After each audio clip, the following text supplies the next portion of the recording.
Ну, давай про секс поговорим. Широкі глядач умре ад кайфу. Мы настолькі мала ведаем пра беларускія позы. Ой, ты гавары за сябе.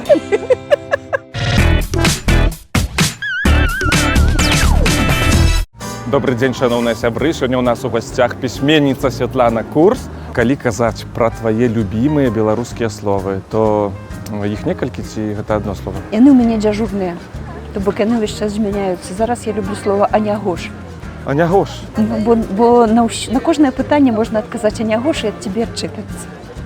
Ну, яно яшчэ не перакладаем такое даколе. Прынамсі, я вельмі люблю. Шчэлепы люблю, таму што оно жорстка. Шчэлепы? Так. А можаш нагадаць значэнне для нашых гледачоў? Што значыць шчэлеп? Па-першае, шчэлеп гэта сківіца, а па-другое, парэшткі ад сківіцы. Значыцца, разнесці ў шчэлепы, гэта азначае, што разнесці так, што ўжо потым і не пазбіраеш тых шчэлепаў. І мне падабаюцца такія характарыстычныя і моцныя выразы, энергетычныя. А слова анягош можна ў кожнай сітуацыі ўжываць? Пакуль што мне не здарылася ніводнай сітуацыі, калі я не здолела ўжыць слова анягош.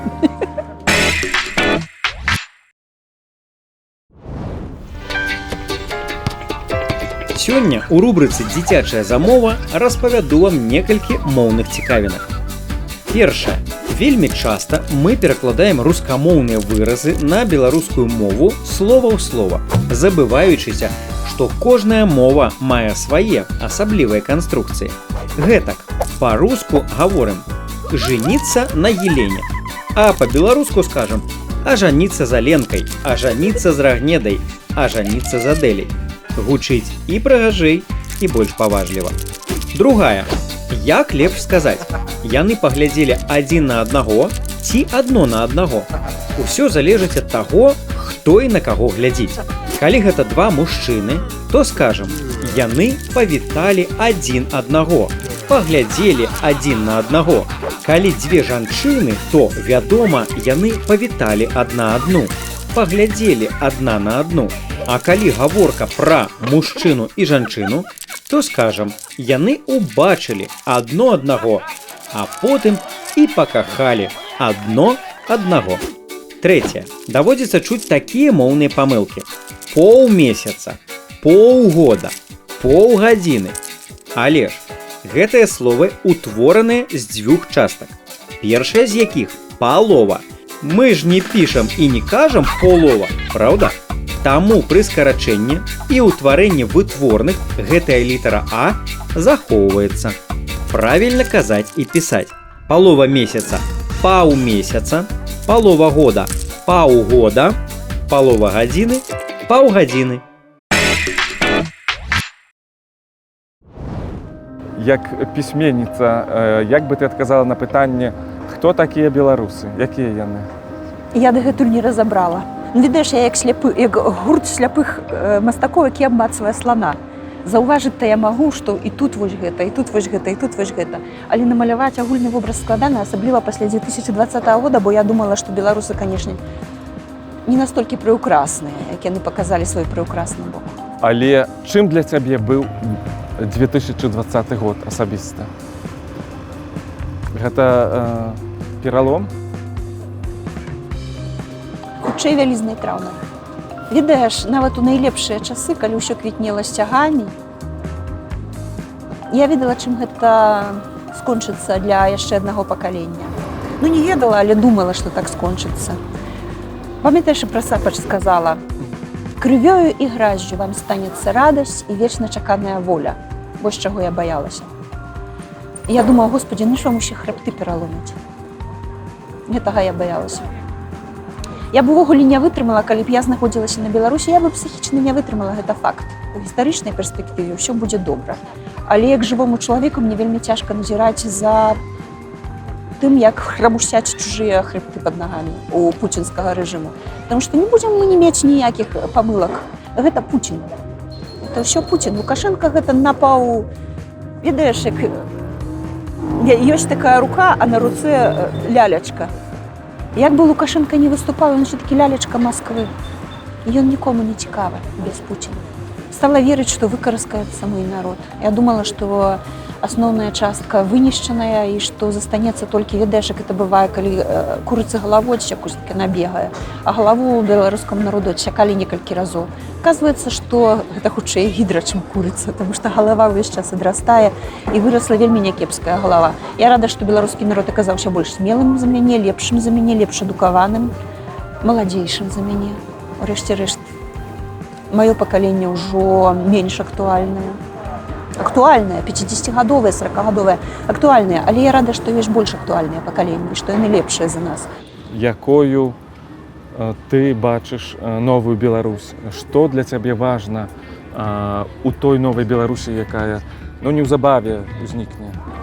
Мне важна, каб яна была прыгожай, каб яна была нацыянальнай, эстэтычнай. І яна такой будзе, таму што альтэрнатывы няма. Я памятаю ў 90-е, як это ўсё паперла ў рост. Так усё паперла ў рост. Ты паглядзі хаця бы на Маладзечны, дзе мэрам быў Карпенка.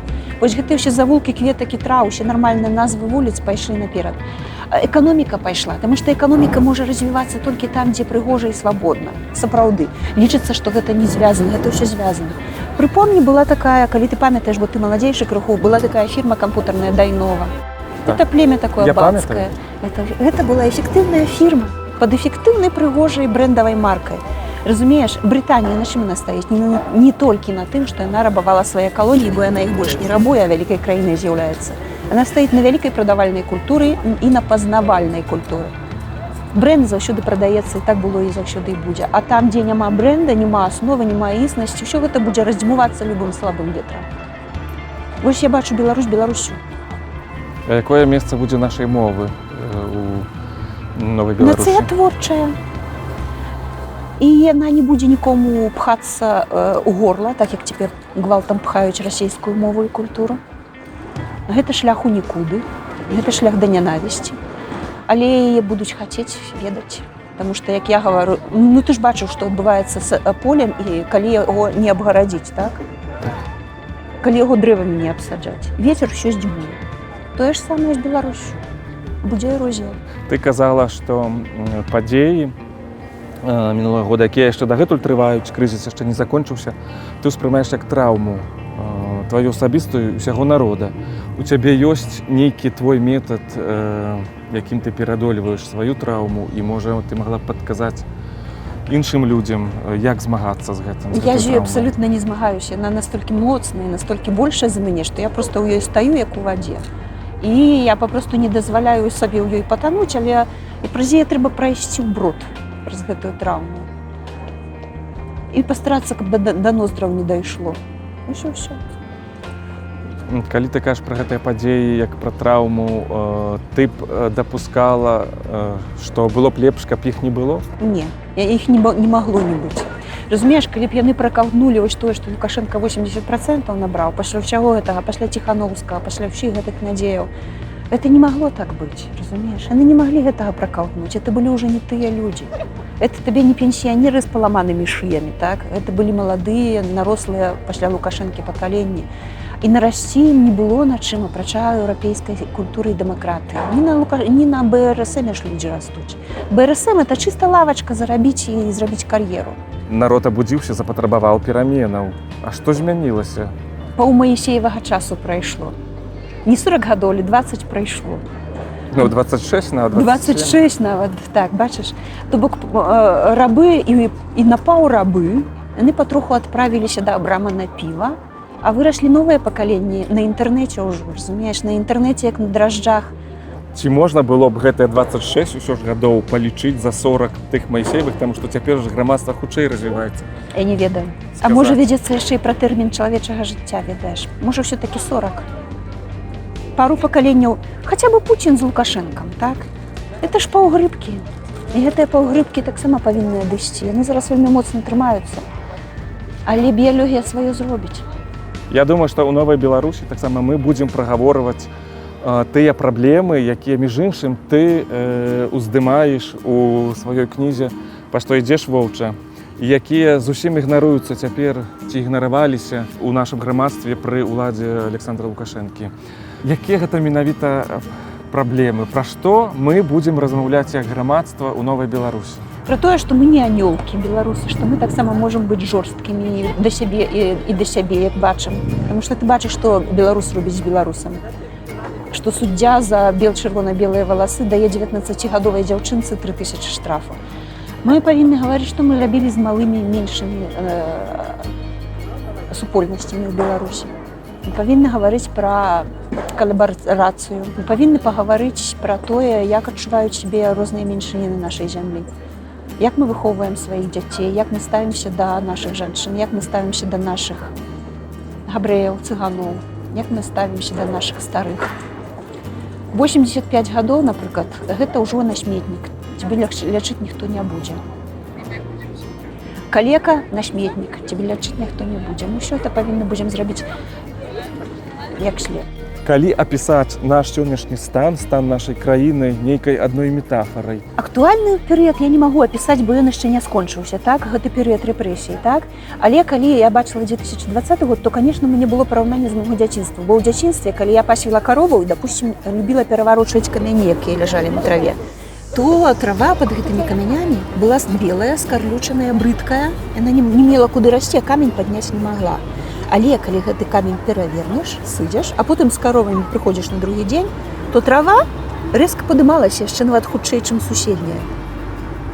Мне здаецца, што вось калі гэты камень аслаб крыху, то трава паднялася. І мне здаецца, што магчыма ізноў на нас палажылі, канешне ж, камень. Але мне здаецца, што гэта ўжо дастаткова моцная трава. Можа, то не камень зусім, а каровіны ляпёх. Так, усё можа быць.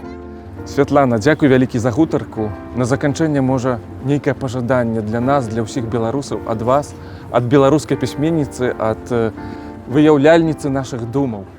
Ну, гэта ты ўжо загнуў, я не магу выяўляць усе думы. І я не Юлія Шфутчык, я не чалавек трагічнай судьбы. І магу толькі сказаць, што стойце ў свабодзе, гэта будзе патасная частка, а другая частка. Ніколі не забывайце пра задавальненне, дзе б не стаялі, і глядзіце ў твар усяму, што вас спаткае. Бо нічога асабліва страшнага нас не спаткае, бо чалавек усё ж такі бессмяротны.